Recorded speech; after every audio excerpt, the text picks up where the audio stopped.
Vamos rodar os melhores momentos para análise do comentarista do Sport TV. 4-2 para o Guarani. A gente já tem aí os melhores momentos e de cara, o primeiro momento já é o gol do Zé Carlos com menos de 1 minuto de jogo. Renato, boa noite. Boa noite, Oswaldo. Um grande abraço ao amigo do Sport TV News. Um jogo maluco, atípico, completamente fora dos padrões.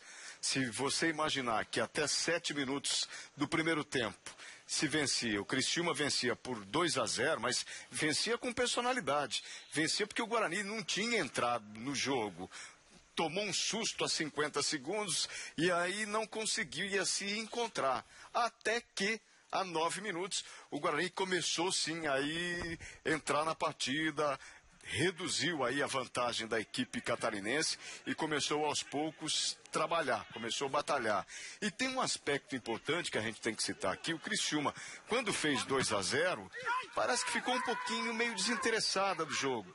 Deixou com que o Guarani pudesse começar a tomar conta da partida, buscar essa reabilitação, buscar essa recuperação, e isso de fato aos poucos foi ocorrendo. O segundo gol do Criciúma era a nítida imagem do desencontro e do desespero dos jogadores do Guarani, um deixando para o outro deixando para um, e aí o Anderson Conceição acabou fazendo o segundo gol da equipe catarinense. Agora, Renato, até que ponto o Mauro Fernandes falava pra gente lá na sexta-feira, depois do empate contra o São Caetano, aqui mesmo no Sport TV News, após o jogo, que a jornada, a viagem longa de ônibus, desde Criciúma aqui para Araraquara, foram 14 horas de ônibus, e isso seria um fator preponderante. Até que ponto isso também pode ser uma explicação para a queda de rendimento? Não vamos tirar o mérito da vitória de virada do Guarani, mas para a queda de rendimento do Criciúma no jogo. Sem dúvida, Oswaldo, faz parte da justificativa. Claro que daqui a pouco a gente vai falar, o Guarani teve muito mérito em virar o jogo, indiscutivelmente. Agora, o Criciúma, o desgaste de uma viagem de 14 horas.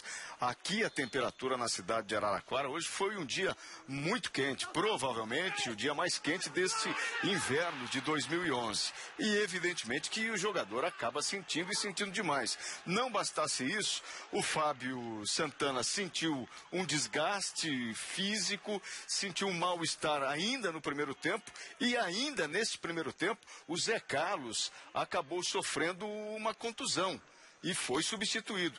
Então você imagina o Mauro Fernandes com 2 homens que ele poderia negociar, trabalhar melhor uma formação no segundo tempo, já teve que queimar 2 alterações no tempo inicial, e aí realmente a coisa ficou difícil. Ficou difícil porque o Guarani vai voltar para a etapa complementar com uma disposição bem diferente. E ainda tem um outro aspecto. O Éder, que entrou no lugar do Zé Carlos, acabou sumindo, não fazendo aquilo que pretendia o Mauro Fernandes. E foi substituído também pelo Breitner no segundo tempo. É uma coisa que não é muito comum, não é muito normal.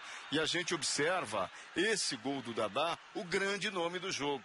Jogador que mostrou personalidade, que mostrou dedicação e que transmitiu para todo o grupo um empenho, uma doação, uma vontade exemplar para chegar aí a essa vitória importantíssima nesse início de retorno. O Giba atribuiu à equipe, ao coletivo, a entrega dos jogadores, a marcação, a vibração. O time em nenhum momento esmoreceu, em nenhum momento o time entregou o resultado. Pelo contrário, foi buscar, e a gente está vendo aí o 4º gol, o gol do Dairo, que fechou o jogo. Mas individualmente alguns jogadores do Guarani hoje também fizeram uma atuação que há muito deviam para o torcedor, não? Indiscutível. O caso do Dairo, o jogador que não apareceu hoje no time do Guarani. O Denilson, o outro atacante que saiu extenuado, e principalmente o Dadá. O Dadá foi um jogador que realmente sobrou na partida. Até porque, né, foi o homem que fez a articulação e, na teoria, não é aquele atleta que faz esse tipo de lance, não, de jogada não, mas ajudou, e ajudou demais o Guarani, por isso ele foi o grande destaque do jogo.